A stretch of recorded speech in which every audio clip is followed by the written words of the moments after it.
Come on, Truman. We're evacuating. We're getting the hell on out of here. They said the office down in Vancouver radio and said, you come out of there and bring everybody with you. I said, hell, I'm not going. They said, well, bring Harry with you. And I said, you tell them, by God, I'm not leaving. We met Harry Truman a month before he died. Reporter John Guernsey and I were a little late to the party. The media had already turned Harry into a folk hero. If I had anything to do with that goddamn mountain, I'd stopped it the other day. I'd have flew over there, that bomber, and I'd dropped a bomb right in the middle of that big crater.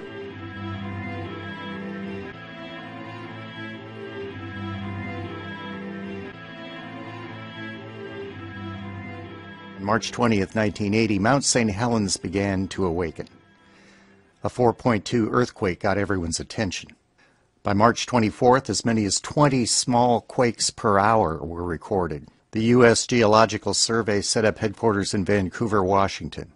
Ash and gas samples indicated new magma was moving to the surface.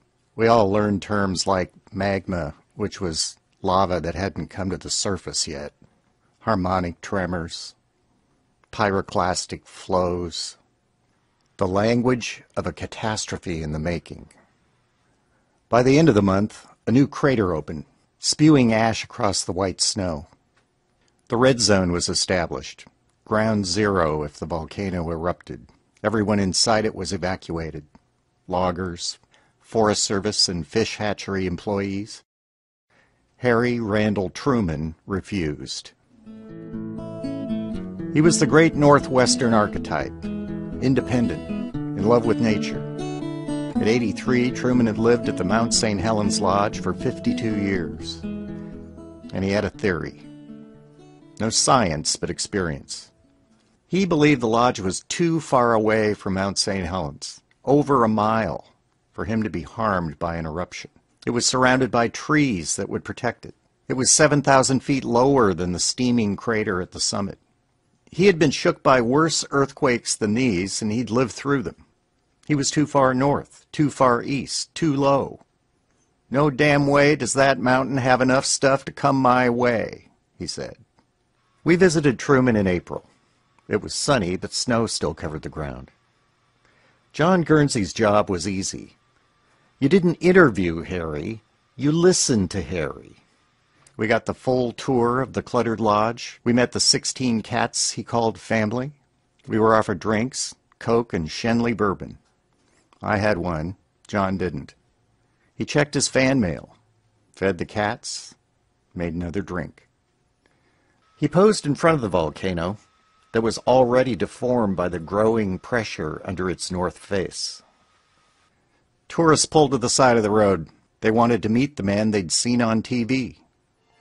I was young. I thought the old guy was nuts. Now, 30 years later, remembering him through the photographs from that day, I see him differently. There was a picture of pictures, his public photo album on display in the lodge, a large portrait of his wife. Directly above it, one of a young Harry wearing a captain's hat, another of the Mount Saint Helens Lodge, an electric beer sign, a generic painting of a duck flying over a mountain lake. Memories for all at the lodge to share. But in April of 1980, he was the only one there. He and the cats. Our story about Harry ran on April 18th, 1980. On May 18th, the north side of the volcano, bulging in the background of his portrait, exploded with a force compared to an atomic bomb. Spirit Lake and the Mount Saint Helens Lodge were buried under 150 feet of volcanic debris. The trees he thought would protect him were blasted sideways. The distance from Mount Saint Helens he thought too great to harm him was actually the thickest part of the landslide of lava, rock, and debris that would cover an area of 24 square miles. Truman was probably Mount Saint Helens' biggest celebrity. Songs were written about him. Art Carney played him in a Hollywood docudrama.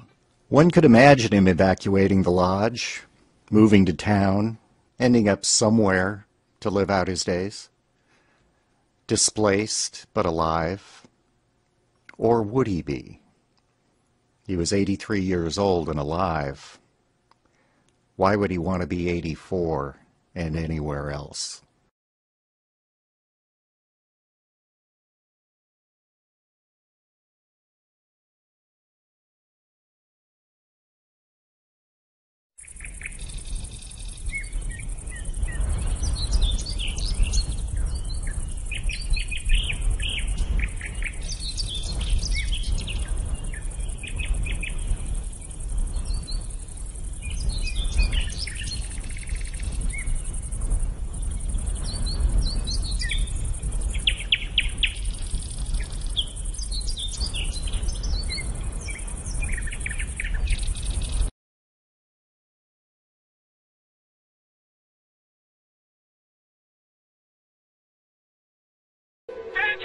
Vancouver! This is it!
Spirit Lake, where the blast had knocked down trees on the surrounding hillsides, the landslide barreled in. It bounced off Harry's Ridge, plowed through the lake, and deposited great chunks of the mountain, called hummocks, in the lake's far cove. As the landslide hit the lake, it shoved huge waves 800 feet up the surrounding hillsides. When the water rushed back down, it carried the trees blown down by the blast and dumped them into the lake. On the other side of Harry's Ridge, the landslide stripped off the vegetation, exposing bare rock.